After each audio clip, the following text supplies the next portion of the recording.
Jai Hind everyone, welcome back to my channel. This is Shivangi Bhatt and today we will be covering our topic rigging, bends and hitches. Introduction. अभी हम लोगों ने जाना था पिछले topic पे आपका कि रोप्स को हम लोग कैसे सिक्योर कर सकते हैं अलग अलग आइटम्स के लिए और उसको कैसे उसकी मेंटेनेंस कर सकते हैं। इस वीडियो में हम बात करेंगे बेंड्स हिचेस की कि आपका जो रोप्स है उनका यूज़ क्या है एग्जैक्टली हम उन्हें कहाँ और कैसे यूज़ कर सकते हैं। तो पहले हम जानते हैं टाइप्स ऑफ रोप। पहला है आपका बेंड, सेकंड है हिच और थर्ड है आपका नॉट। तो ये तीन टाइप की आपकी रोप्स हैं, बहुत इंपॉर्टेंट हैं। ये आपका प्रैक्टिकल में बनाने के लिए भी आ सकती हैं।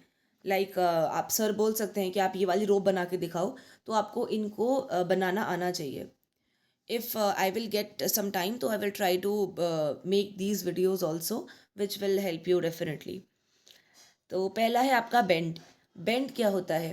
देखो हमारे पास दो अलग अलग रोप्स हैं और उसको हम लोग साथ में जॉइन कर देते हैं, तो वो आपका होता है बेंड।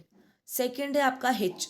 हिच आपका क्या होता है कि लेट्स से मेरे पास एक रोप है और उस रोप को मैं एक स्ट्रक्चर से या एक स्पार भी आपका स्ट्रक्चर ही कह लो, आप उसको स्ट्रक्चर से मैं उसको टाई कर देती हूँ ना, तो that is a hitch. Third है आपका नॉट। जो आपकी नॉट है वो आपकी एक ही रोप में से आप एक गांठ बांध देते हो एक ही रोप में। तो आप इसका डिफरेंस प्लीज क्लियर रखना अपने दिमाग में। बेंड है आपका दो रोप्स को साथ में टाई करना, हिच है आपका एक रोप को एक स्ट्रक्चर से टाई करना और नॉट है आपका एक ही रोप के अंदर गांठ बांध देना। फिर हम आते हैं टाइप्स ऑफ नॉट पे। पहला है आपका रीफ नॉट। रीफ नॉट आपका दो रोप्स को टाई करती है ऑफ इक्वल साइज। सेकंड है आपका क्लोव हिच।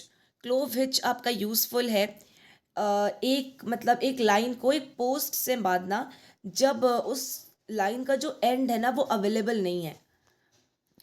फिर है आपका रोलिंग हिच। रोलिंग हिच आपका यूज़ होती है एक स्पार को या एक रेल या एक फिटिंग को मतलब सिक्योर करने के लिए, और जब आपका जो पुल है मतलब जो प्रेशर है वो आपका एक अदर साइड से आ रहा है उस टाइम पे। फिर आपका है टिम्बर हिच। ये हिच आपका यूज़ होती है एक रोप को सिक्योर करने के लिए किसी भी स्पार या किसी भी ऑब्जेक्ट से ऑब्जेक्ट के से टाई करके उसे। फिर आपकी आती है बो लाइन। बो लाइन आपकी सबसे यूज़फुल नॉट होती है एक टेम्प्ररी आई बनाने के लिए in all the rope of all the size. Eye क्या होती है? आई मतलब एक छोटा सा एक मतलब एक सर्कल टाइप का आपने बना लिया है, तो उससे फिर आप फर्दर उसमें टाई कर सकते हो। और ये आपका एक लाइफ लाइन के तौर पे भी यूज़ हो सकती है। जैसे आप एक मैन के अराउंड इस नॉट को बांध सकते हो और फिर आप उसको रेस्क्यू कर सकते हो, तो it also acts like a life line. फिर आपकी आती है round turn and two half hitch.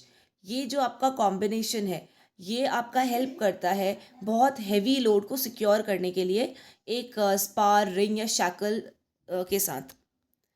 फिर आपकी आती है बो लाइन ऑन द बाइट। बो लाइन आपका बाइट पे बनती है। ये आपका किस लिए यूज़ होता है? एक मैन के अराउंड आप इसको टाई कर सकते हो और फिर आप वो जो रोप है उसको आप नीचे लोअर डाउन कर सकते हो, ताकि वो जो पर्सन है उस वो कुछ काम कर सके। लेट्स से शिप में कोई दिक्कत आ गई है या कुछ है, तो that person can mend that ship.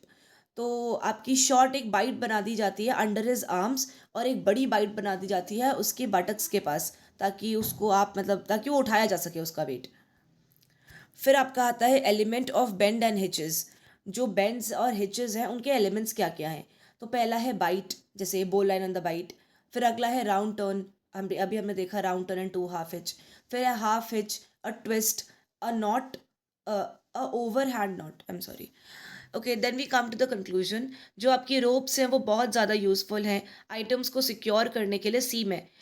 इनको रेगुलर मेंटेनेंस की ज़रूरत पड़ती है और बहुत तरीके से इनको रखना पड़ता है ताकि डिटीरियोरेशन ना हो सके रोप्स का और अपनी उस स्ट्रेंथ को लूज़ ना कर सकें। So that was all in today's video. We will meet you in the next one. If you are having any doubt or queries, do write them down in the comment section. I will try to answer them out. Till then, take care. Jai Hind.